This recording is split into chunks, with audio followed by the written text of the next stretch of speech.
Então, Jesus disse, vamos pescar, vamos para o fundo.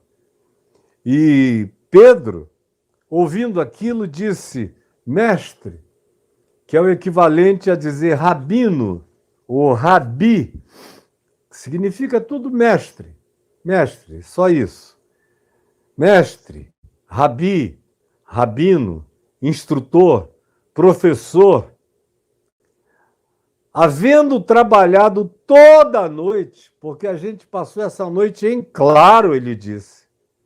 Trabalhado toda a noite, nada apanhamos, coisa nenhuma. Os 2 barcos estão vazios. Nossas redes estão sendo tratadas porque estão furadas, machucadas, mas não tem nada. Estão vazias. No entanto, depois do que nós ouvimos, tu falares aqui, depois que ouvimos o teu ensino, e depois do que o teu ensino provocou de ardência, de presença forte, desconhecida no nosso coração, Pedro afirma, apesar disso, apesar da nossa frustração, baseados na tua palavra de força, de fé, de esperança, que nos atingiu. A partir e sobre esta palavra, eu lançarei as redes. Eu vou. E os outros disseram, nós vamos também.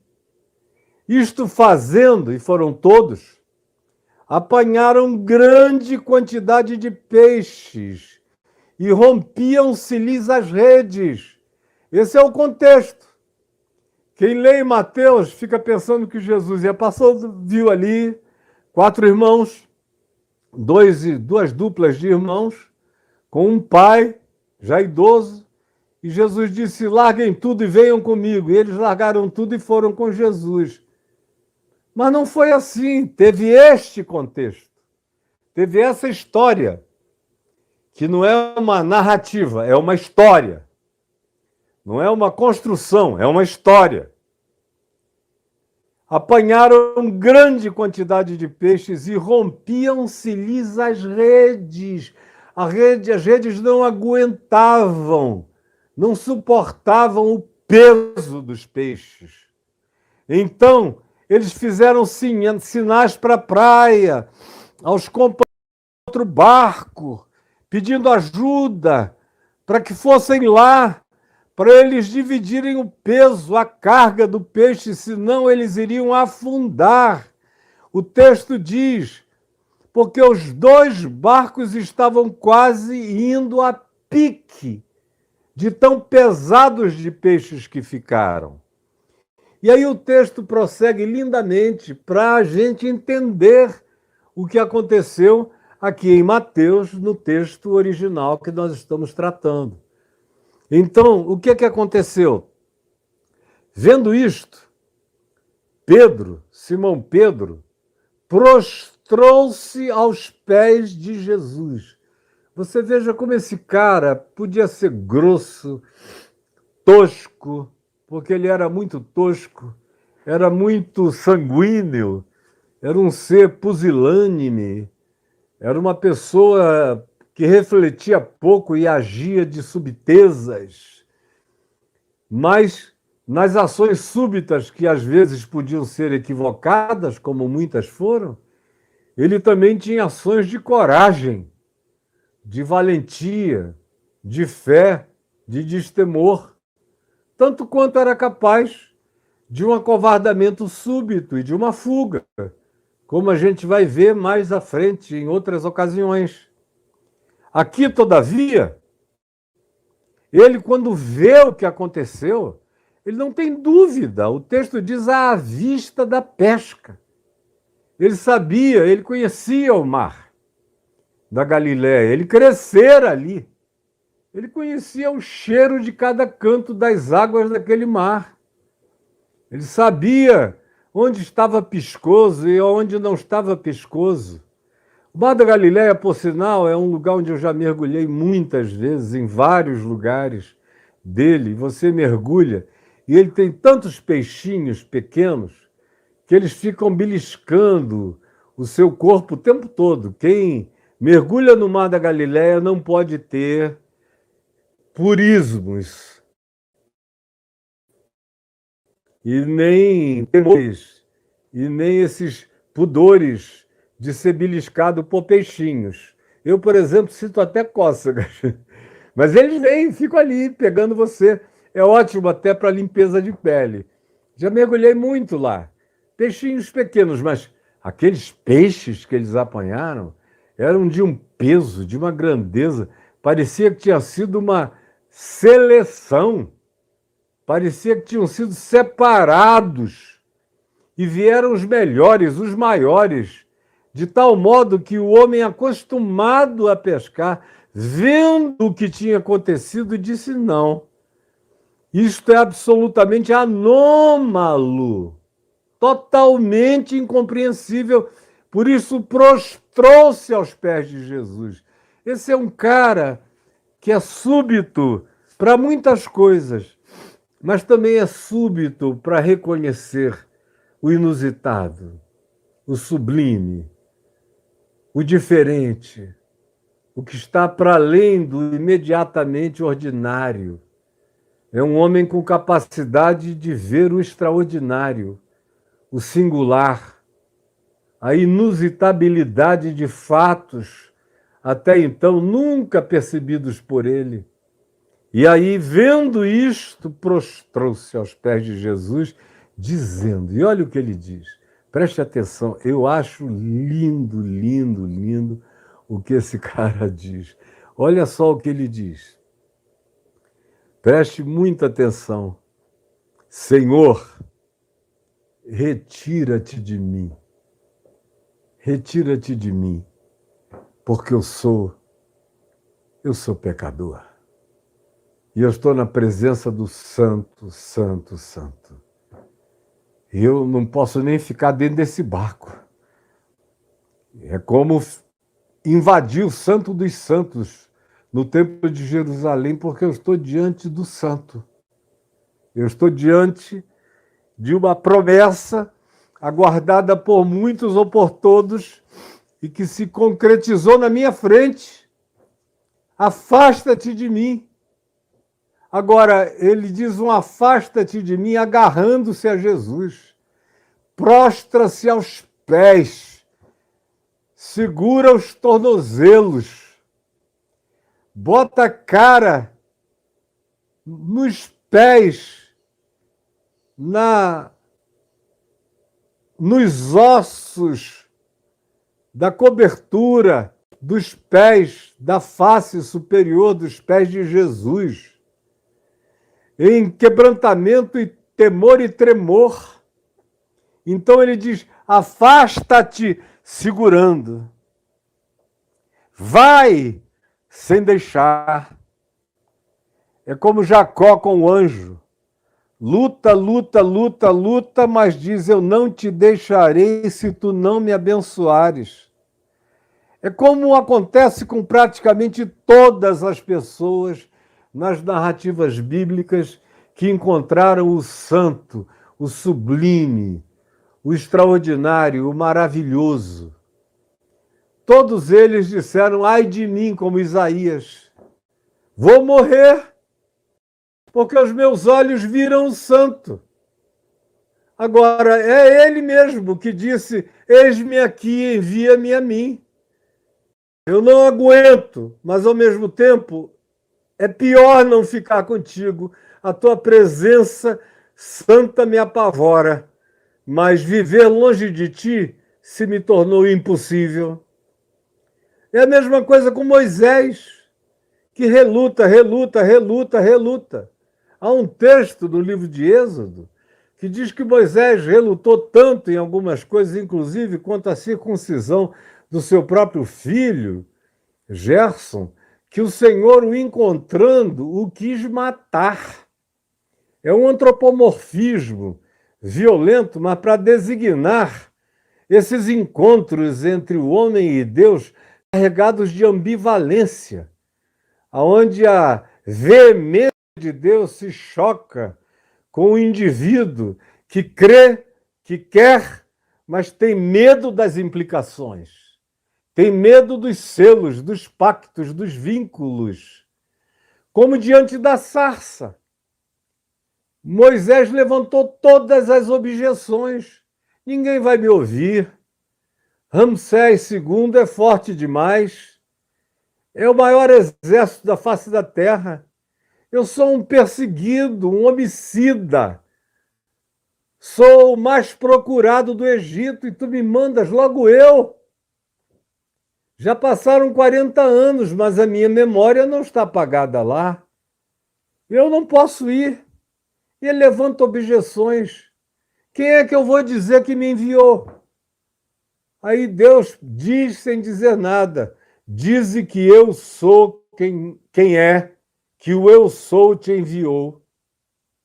O que é equivalente a quase nada.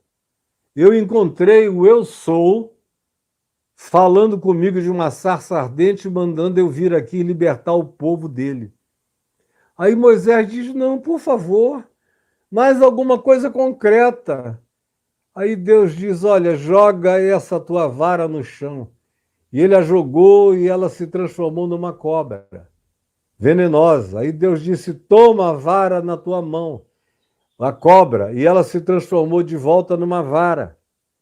Eu vou te dar sinais, prodígios, de corroboração, de validação.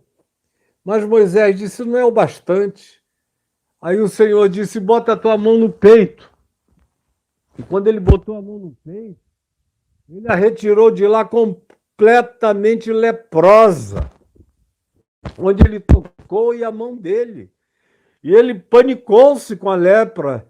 E Deus disse, bota de novo, recolhe a tua mão ao peito. E ele recolheu e estava totalmente sarado. E o Senhor disse, vai, porque eu vou adiante de ti fazendo sinais, prodígios, maravilhas. Foi assim com praticamente todos os profetas. A maioria deles não queria. Eu não, Senhor. Amós disse, eu sou só um boiadeiro.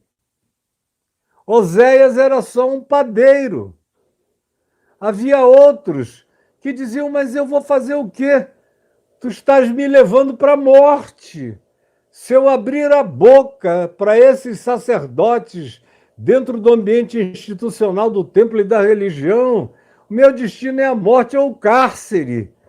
Eu não quero, mas ao mesmo tempo, Jeremias disse, tu me persuadiste, capítulo 12, tu me persuadiste, Senhor, e eu persuadido fiquei. Tem versões que dizem, tu me seduziste, Senhor, e eu seduzido fiquei. Foi assim com todos. A maioria não queria ir. Ezequiel disse, não, eu não aguento. Caiu morto por terra. Deus disse, levanta-te, filho do homem, eu falarei contigo. Não te preocupes. Eu vou te dar um rosto que vai ser como uma broca de diamante para tu furares a casa rebelde de Israel, que é feita de pedra. A tua cara vai perfurar esse povo com a palavra da verdade. Mas não foi sem relutância que qualquer deles tenha ido, foi sempre no meio de muita dificuldade e reflexão sobre as implicações e as consequências.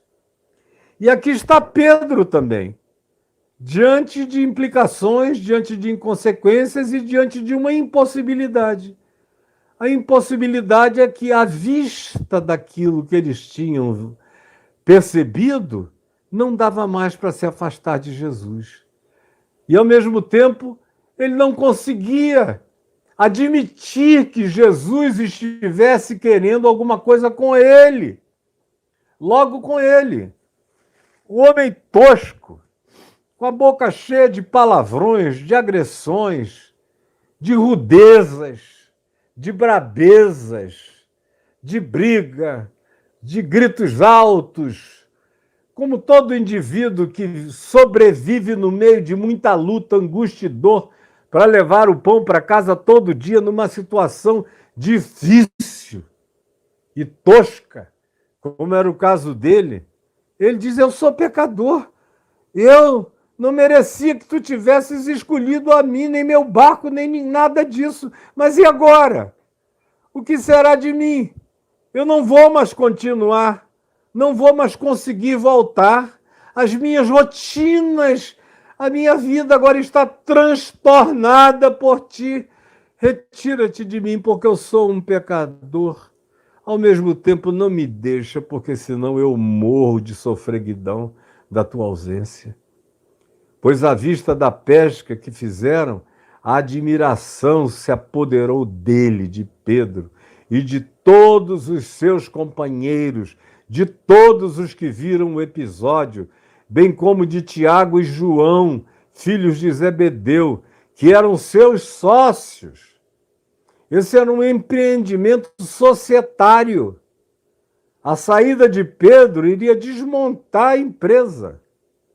Mas não foi somente ele que ficou impactado. Tiago e João, André também, e o próprio Zebedeu, pai de Tiago e de João, só não seguiu com eles porque já era um homem idoso, mas era membro daquela sociedade pesqueira. Eram sócios. Disse Jesus a Simão Pedro: não temas, não fiques com medo do futuro da tua vida, porque eu estou fazendo de vocês algo infinitamente maior.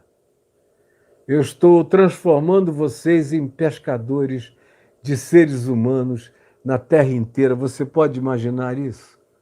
2000 anos depois eu estou aqui, contando essa história, remetendo-me a esse episódio que não ficou preso nas páginas dos evangelhos, que se tornou experiência existencial na minha vida. Eu mesmo já tive tantos momentos de experiência com a santidade, com a sublimidade de Deus na minha vida, me invadindo, que eu disse: Senhor, eu não suporto a tua presença, tua sublimidade, tua santidade, a tua glória. Eu só sou um vermezinho, tem compaixão de mim, ao mesmo tempo não me deixa, porque sem ti eu não respiro, eu não vivo, eu não tenho sentido, eu morro, eu seco. Eu conheço perfeitamente a ambivalência desse sentimento experimentado por Pedro e pelos demais companheiros, mas especialmente por Simão Pedro. Não temas. Eu sei que tu tens família para sustentar, filhos, coisas a continuar. A tua vida não será colocada num lugar de miséria. Não tenhas medo, mas daqui para frente, fica sabendo que os teus horizontes mudaram eternamente. Essa é que é uma coisa extraordinária desse encontro com Jesus, é a mudança de horizontes.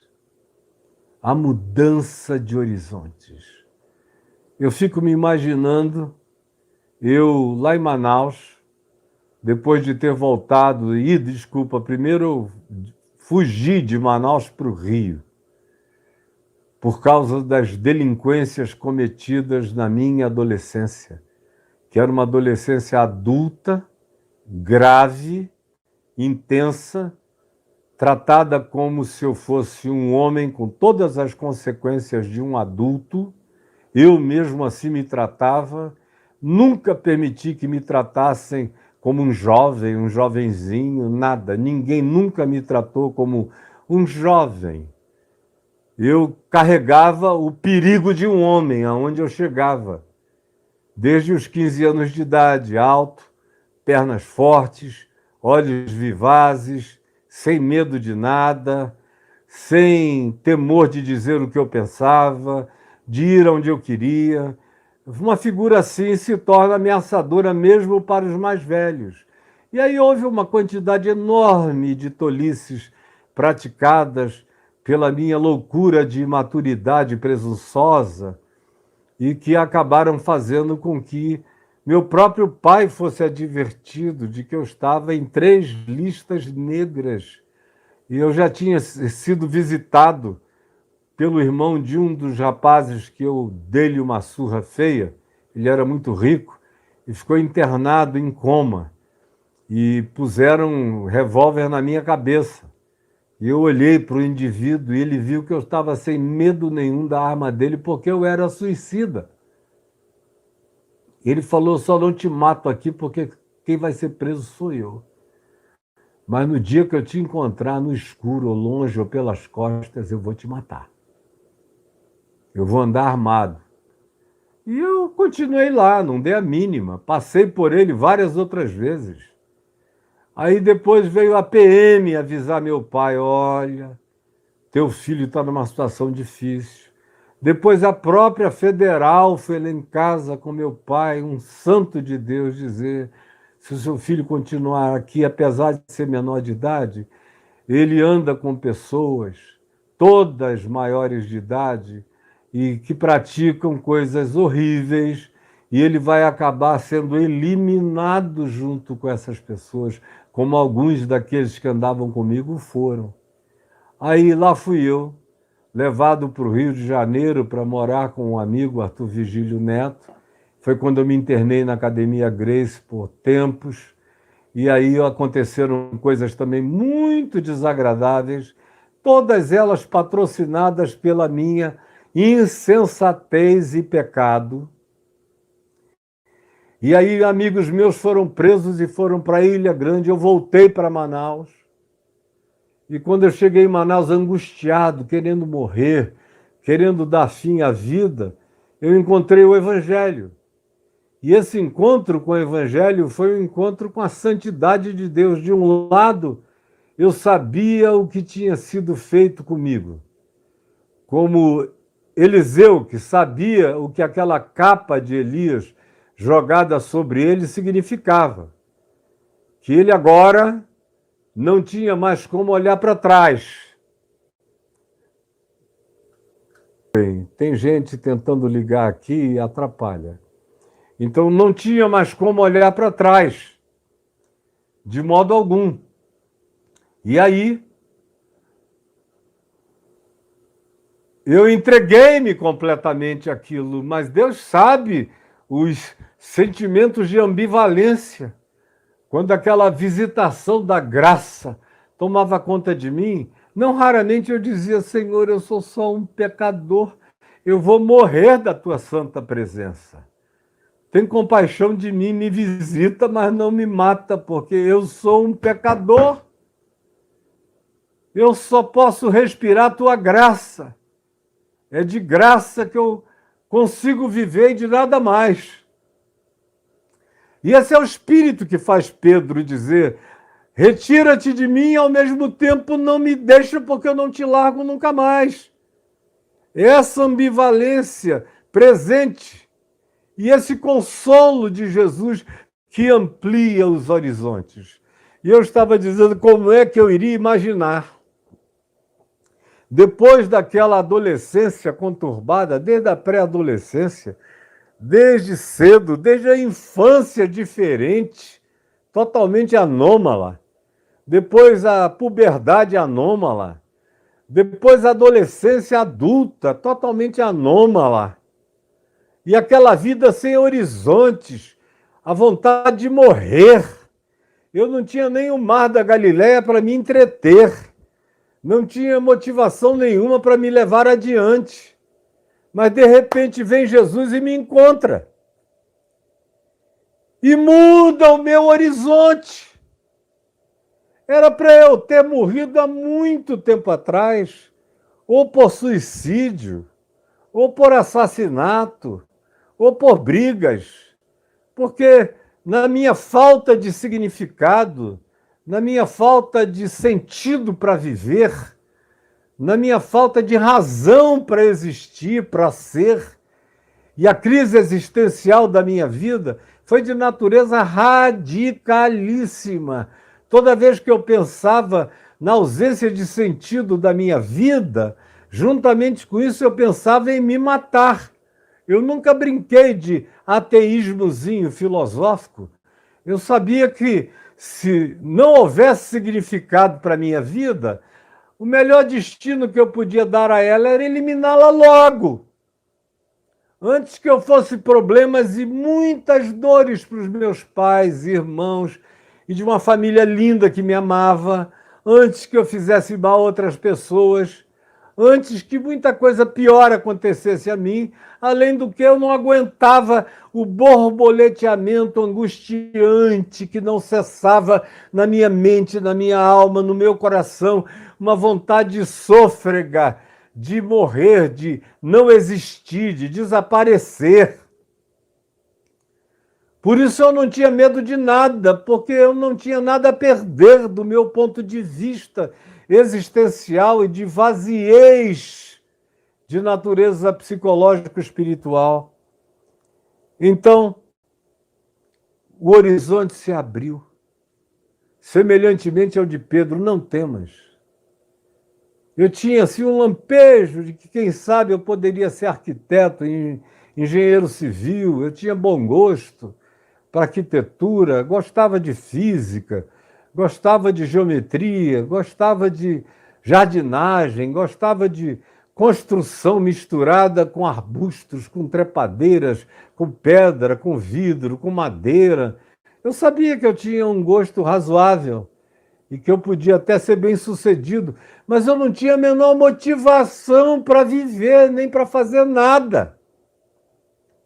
Aí entra Jesus e pega aquele vagabundo existencial, sem significado para coisa alguma, e diz: não temas, eu estou te fazendo, Caio, pescador de homens no mundo inteiro.